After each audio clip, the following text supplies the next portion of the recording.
everyone, welcome back. My name is Jeffy and this is my best friend Android the Chihuahua. Today we're going to be showing you guys how to make these super cool letters. They're extra glittery and they have that beautiful outline. We're going to be showing you guys exactly how we get this color and this glittery finish. We ended up doing 3 letters in total. This spells out ELE for Everybody Love Everybody. And I'm really excited to get these on my wall. To begin this project, you're going to need some wooden letters. I got these ones at Walmart because it was a late night project, but I'm pretty sure any craft store would have some nice fancy wooden letters. The glitter I'm going to be using for this project came from the dollar store. This is from their slightly fancier craft section. It was $3 for this package of 9.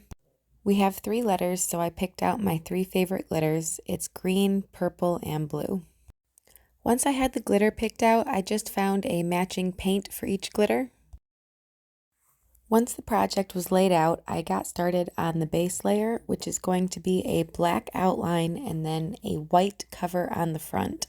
The black makes the final color pop, like really pop, and that nice white layer on the front also adds to the poppiness because your color will just end up way brighter.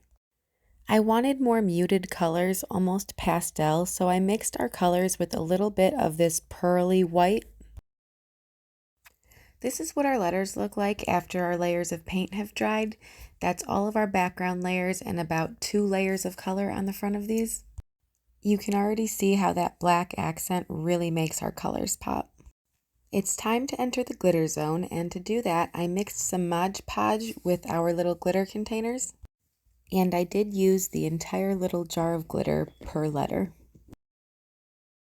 Because I wanted to make sure that it was evenly dispersed on my letter, I dumped it all out and kind of made sure it was even, and then I went back through and smoothed it all out. The Mod Podge works as a glue and a sealant, so you don't really need to double coat it. You could if you wanted, but I just did that first layer you saw and left it.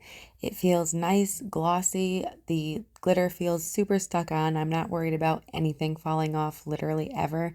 And I just love the final look.